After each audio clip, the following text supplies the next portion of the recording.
importantly, I'm delighted to introduce Zinnie Harris, who is the writer.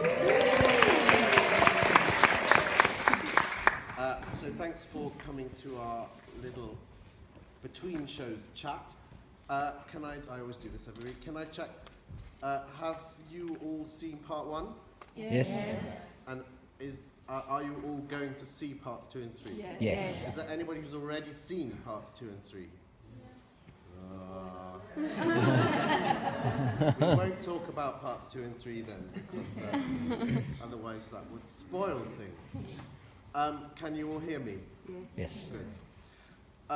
So this is just a chance for half an hour for us to give you a little bit of background to the production, and then to give you an opportunity to ask any questions that you might have about the show. But I'll start by just, as I say, giving you a little bit of the context. So Zinnie is a writer who I've known a number of years and worked with originally at the Travis Theatre in Edinburgh. I directed a play of hers called Fall. And I think that Zinnie is one of, or if not the most exciting, bravest, original playwright in Scotland at the moment. And the thing that particularly attracts me to her work is the scope of it, the sense that as a writer she writes on that big scale, which you don't always get with writers, and that she's not afraid to tackle these big subject matters about men and women, love, hatred, the gods, the supernatural, the war, peace. The play that Fall that I directed at the Travis was part of a trilogy which was took place before, the middle, and after a war. So for me, Zinnie writes is kind of in a line of British playwrights that she reminds me of Bond, of Barker, and then of more European people like Bertolt Brecht, but also kind of going back to playwrights like Shakespeare, who weren't afraid to write on that kind of big canvas. So it made absolute sense to me when thinking about wanting to produce one of the Greek plays that Zinnie would be the writer to turn to, because those plays have all those elements in. And so we've been talking about the Oresteia and working on it. Zinnie's been doing the work for about the last 3 years, probably. And then we were delighted that the National Theatre of Scotland became involved and commissioned the scripts, and then have been our co-producers for this particular project. Do you want to talk a bit about your angle? So when I first sort of, when you take on a classic play and you're asked to adapt it, I think the first thing, because I'm often asked to adapt plays and I don't always say yes, actually, and the two things that I think you have to have working are that one is that you love the original and that you just sort of have some sort of connection to it, and that it excites you, but also possibly more importantly that you feel that there's something that you can bring, that you have a take that so that you don't admire it so much that you think it's perfect in its entirety, and because then what's the point in doing my version sort of thing. And I felt with this that there were various things that I felt I could bring, partly living in this era, but also as a woman, I guess, possibly. One of the main things was with the character of Clytemnestra, who my feeling was that we have a received Clytemnestra. In other productions I've seen, she is already evil, and we know that she's shagging Aegisthus off, and the chorus kind of tell us that the whole thing has kind of gone bad, and there's this sort of almost kind of witch-like Lady Macbeth kind of figure. And I felt that actually, in my head, if I had lived in a time when the sacrifice of my daughter would have been understood, and therefore I knew that there'd be no hope of justice. I could sort of see that if my husband had been away for 10 years and kind of come back, that there is a version whereby actually she had to do it in order for her daughter. I'm not saying I exactly would do that, but anyway, so I sort of felt that the journey through part one could be taking Clytemnestra from someone like me to someone who was capable of doing it. And that there would also be internal resistance. So, we see that she sets up some tests, and she doesn't want to do it. In fact, she's very conflicted. So that was sort of one thing about Clytemnestra.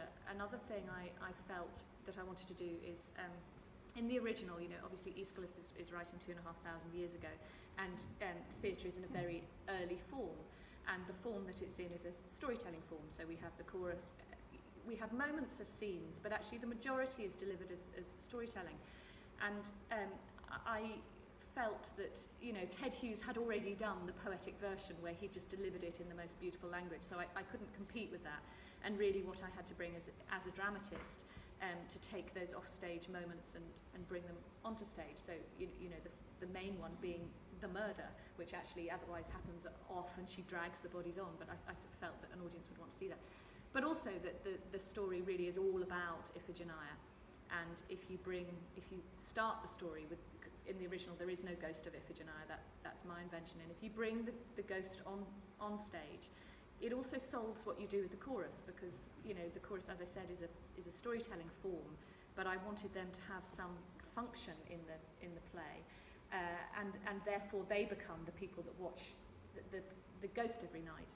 And what was interesting is then I started to have a first scene with the ghost and the watchers that resembled in form the first scene of Hamlet, with a vengeful ghost and a set of watchers. And so then I started to think, okay, now I understand where Aeschylus was, and you bring things onto stage and you kind of get a sort of Shakespeare-like thing. And so it was sort of interesting in terms of just playing with theatrical form.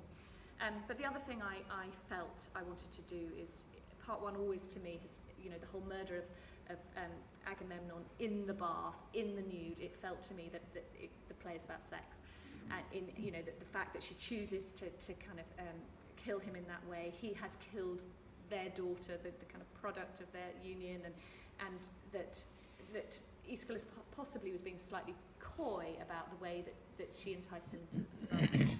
So that's why I kind of created this act, so the act that you saw where Agamemnon and Clytemnestra meet on a hill, again is an invention. I wanted them to have a moment where they met before they had to meet in public, where they have to kind of work out not only their king and queen, also their parents, but actually as a man and a woman, are they going to be able to make love again? And that's the kind of question that needs somehow to be solved in that scene. And then in that, so when I sort of started to think, okay, that's kind of one of the big themes going through, I then wanted to kind of, in a more fun way, have another couple who are kind of, having a different kind of encounter on the same hill, playing it out a different way. So anyway, so those were some of the things I was sort of playing with when I started to approach. And then in terms of going, without giving away what happens in 2 and 3, but just a bit about your thought behind those. So in the original, in part 2, Orestes is the person that we kind of go forward with, and in a way that felt a bit odd to me, because Orestes really isn't part of 1, and then there is this son who's off, and he kind of comes back to avenge his father and whatever, and I kind of felt, well, actually, there is a little girl here who has been part of this family. What if actually she becomes the person that we kind of take forward? So, without really sort of setting out in a kind of with a kind of gender agenda, I somehow have just by my own interest, I think, kind of turned it around a bit so that the women are more kind of centre stage. And then in the third, well, I don't really want to spoil part 3, but it continues that thought. Thank you. So, are there any questions or thoughts people would like to air? Very good, what is it? No? Yes. Well, how much of the original 2,500-year-old play, how much of it actually still exists? I mean, to what extent are you making this up, and how much of it is related to the original play. It all exists. In fact, it's the only trilogy of, he's just wrote a number of trilogies, it's the only one of his. In That is detail, actually- I mean, in terms of dialogue and stuff. Yeah, In, do you mean in terms of what you saw? Yeah, I'm just thinking to what extent have you reimagined it, have you Yeah. changed it from Oh, yeah. what was the original play? Yeah, so I don't actually think there's one line of the original, but in form, it's all there. So in terms of the story, it's there. But what I did, I suppose that's what I mean about I felt that other writers had already done that very faithful version, and what I wanted to do was to reconceive it. So the structure is there, the story is there. In fact, I've done a take on moments of the story, the killing of Cassandra, for those who know the original and are interested. My whole thing, the whole thing about the gods and fate and Clytemnestra sort of saying, look, I have free will, is me rather than Aeschylus. But he's talking about gods and free will all the way through. So I just wanted to sort of bring that out. I mean, I think that's the task, is to kind of go, okay, what are the kind of colours in the palette that he's working with, and how can I just make sure that you know, in a play that's going to feel more like a contemporary play, they're all there. So it's absolutely my language. It's you know, a play that feels like it belongs to my kind of canon of work, but draws on Aeschylus for every beat, I would say. Would you describe that? And we you know, when we were working on them, we were, I was keen to say that we you know, these are 3 new plays that we're putting on, because it would be a different, you would have done a different job, and it would be a different show if we had faithfully put on Aeschylus's Oresteia. And that's why we've said it's based on. And also called it This Restless House rather than the Oresteia. Because although Agamemnon's return, you know, you've just seen, that, I mean, that is the closest story-wise to the original, but as you go through them, they go further and further away from the original. Yes. You seem to go on very well together, and I'm just wondering how involved you were in the actual production, or did you? Well, I mean, Dominic gave me a lovely write-up there. I'll give you a similar one for Dominic. I think, you know, when you hand your text over to a director, you sort of slightly have your kind of hold your breath to see, you know, but with Dominic I've never felt I had to. Well, I think when he directed my version of Miss Julie a couple of years ago that was here, and for some reason I wasn't able to be part of the rehearsals at all, and it was a second production, so it didn't really matter and whatever. And so I did come to I think I came to the first day of rehearsals, I heard the read-through, and I literally came back for the first preview. And I just sat there and I thought, every single beat, every single moment has been found, it's exquisite. And you know, so in a sense there was a huge, absolute huge amount of trust. I think we don't have a better director in this country, you know, in Great Britain, in my opinion. So I've been in rehearsals because I wanted to be, and you know, I wanted to be part of that process. And you know, there's been moments where I've been helpful, but mainly it's been sort of a creative chum and a support. And you know, we've gone home sometimes and chanted about things. I've been staying with Dominic as well. I live in Edinburgh, but I've been staying. But mainly it's just been watching him getting on with it. And I've said to him, and I'm happy to say it again, I think this is, you know, I've been writing for 20 years. I think this is the production I've been waiting decades for. You know, I think it's exquisite. So yeah, really good work. Yeah. What was the route to actually choose Oresteia as opposed to any of the other people?